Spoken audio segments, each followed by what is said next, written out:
Now, what we're focusing on today is we're going to be talking about long-term investing, and that seems like it's a really huge, kind of a broad topic, because when somebody like me hears long-term investing, I'm thinking like, what am I going to do for retirement? Like what I'm going to put in and everything I'm going to do in the meantime to try to get there so that I can retire. But we're going to focus in mostly now on qualified plans, and that would be like 401ks, right?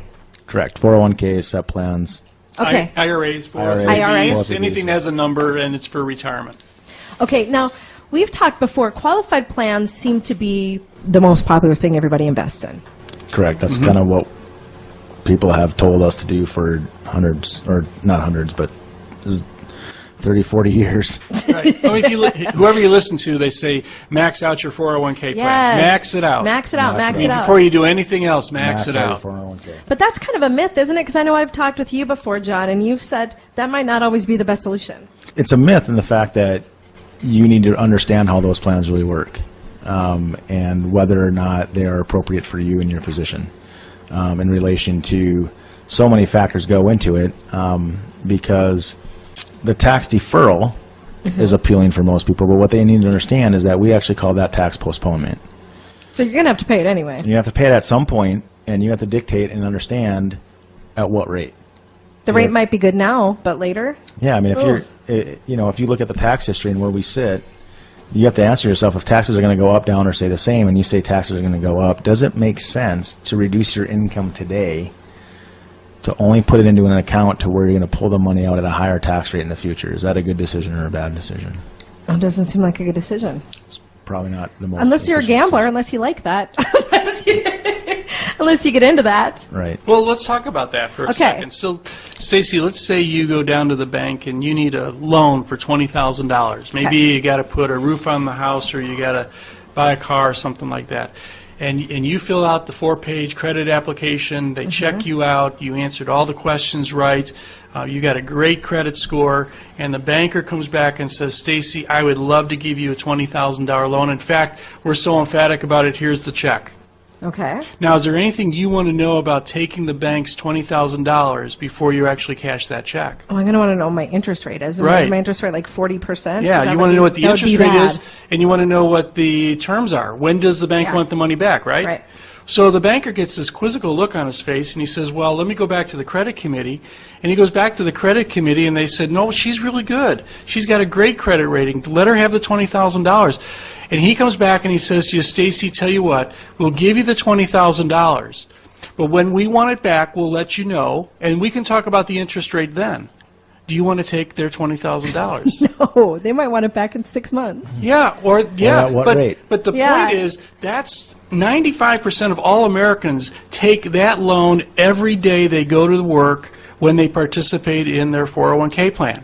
You see, they're taking a loan of current taxes that they're not paying with the promise that they'll pay it back to Uncle Sam when Uncle Sam wants it, at whatever rate Uncle Sam wants to charge at that point in time. And that's a lot of money that they're probably dealing with at the end of it. And that's not a conversation that human resource managers today are having with their employees, but that's exactly how a 401k plan works. Yep, and they just tell us to max that out because it's you got to understand who's providing that messages. Right. The message. So the other thing that you have to understand is that there's, as Brian's talking, is there's a difference between a reduction and a deduction on your taxes, right? Most CPAs will tell you to put money into an IRA to save taxes. What you have to understand, you're not saving taxes. You're just postponing it in the future because there will come a day where you're going to have to pay that tax. And that's the difference between an income reduction, because when you decide to participate in a 401k plan, you're only reducing your income for that year. It's going to get caught back up when you pull that income out in retirement. Now, I've got to defend my CPA friends. Since I'm a CPA, let me defend them a little bit. Because when you hire a CPA to do your taxes, you're hiring them to reduce your taxes today. Right. See, and so that's why they're going to recommend an IRA contribution or maxing out the 401k, because they know if you put money in that account, you're going to pay less taxes today. They're trying to get you through 2016. They're not worried about and that's why you hired them, because if they don't reduce your taxes, you're going to someone else next year. Right. See? Yeah, you want a good return. Right, but what you've got to do is you got to look at this over the long haul. You mentioned long-term investor here, and qualified plans are probably our longest investment, and we have to understand what tax bracket are we going to be in the future. It could be the taxes are on sale today. If taxes are on sale today, you want to pay as many of them as you can. So you don't have to pay them in the future when you don't know what the rate's going to be. You always have to understand and evaluate what your exit strategy is when you position assets into certain accounts. With a qualified plan, you have to figure out what tax bracket will you be in retirement and what deductions will you have. And typically, the kids are going to be gone for the third or fourth time out of your house. You're not going to have a mortgage anymore.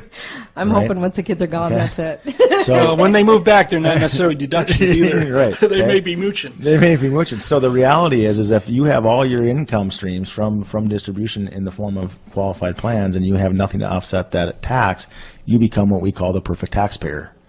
And the reality is at what rate, it's an unknown. So then as a client of yours, what would you recommend I do? Because like basically all we've been taught is, like you said, just put it into a 401k, put it into a Roth IRA. Just would, you know, how would you direct us to make better choices? Well, the Roth IRA is a good point because the Roth IRA is allowing you to pay the tax today, right, to where you have the deferral and you'll never see that taxation on distribution and that on those monies again. So what you have to understand is that depending on what tax bracket you're in, if you pay the tax today and you can put that money into an asset class to where you never have to pay the tax in the future on distribution, the net number will come out to be the same if the tax rate doesn't change and the rate of return is constant between the two variables, meaning a 401k or a Roth. So depending on what the client's doing, there's different types of accounts that they can put their money into. A Roth 401k is a good option. A Roth IRA is a good option. But the problem is that a lot of people that we work with phase themselves out of those, of at least the Roth IRA account, to where they can position their assets on a tax deferral, tax-free basis. Yeah, there's one other thing that comes to play here. When you put money in the 401k plan or an IRA, you're saying, I am not going to access that money until I'm 59 and a half. Right. And in my 401k plan, I'm not going to access it till I quit. Right. Well, what if you need the money now? What if you need the money 3 years from now? What are you going to do? Well, all your money is in the qualified plan, so now you take out the plastic. You buy something that goes on an 18% credit card. Well, what kind of a deal was that? You know, you're Right. paper wealthy, you're retirement wealthy, but you're cash poor, and it goes on the credit card.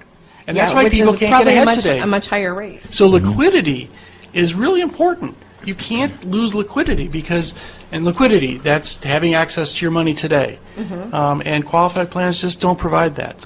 Another problem with them. And I think, you know, when we talk to our clients, we talk to them about net worth is not as important as what we have a term called collateral capacity, the ability to have access to your capital to take advantage of opportunity. And what Brian is alluding to, there's at certain ages, I mean, you know, we're proponents of getting the match, but what people need to understand is, and you know, if they want to come in and have a meeting, we can show them and calculate, showing them that any dollars over and above the match contribution actually reduces your rate of return because of the tax implications. And so, you know, there may be a position or a thought set, at least get the match, but then the reality is you don't have access to that money now until you're 59 and a half. Right. And there may be better places to be positioning your assets to where you can take advantage of opportunity because liquidity is huge. In many things, many times a senior today said they almost rue the day they put the money in the qualified plan because they realize if they take too much money out in retirement from their qualified plan, it makes their Social Security taxable. That's true. So, you know, it's almost like the folks down in Washington, D.C. really know what they're doing. It scares me because they got seem us, like they got don't. this whole thing set up. I mean, they put the money in this government qualified plan, and as soon as you do that, when you take the money out, now something that used to be tax-free is taxable. Right. That's nuts. Yeah. So your question is, what do we do with our clients? Yeah. It's different for all of them Yep. because they're at different stages of their life. In some cases, liquidity is important. In other cases, just the strategy of making sure Social Security is not taxable. It's different for everybody when it comes to this one. But there is those options in relation to certain accounts based on income limits and things like that too. So I just wanted to point out that a Roth option is not a Sure. save all be all because you still give up the liquidity issue in the Roth component. Right. Right. Okay. Okay, so I'm not saying that the Roth is a say-all, be-all, Mm-hmm. but it answers the question to paying the tax today versus deferring it in the future. Yeah, I mean, at least you would know what the tax is today. Yeah, now we're not talking about tax evasion. Absolutely. Because there's a big Little difference disclaimer out between there. tax deferral and tax evasion. It's Yes. 20 years of free room and board. Yeah, ask Willie so Nelson. We're not talking about tax evasion. Says a CPA. If people want to sit down and talk with you a little bit more about their qualified plans, how can they get a hold of you, John? They can call the office at 701-223-1000, and they can ask for Misty, and she'll get you scheduled with an appointment. And also, you guys have a website? srfinancial.net. All right. Thanks, guys. Thanks a lot. Thank you.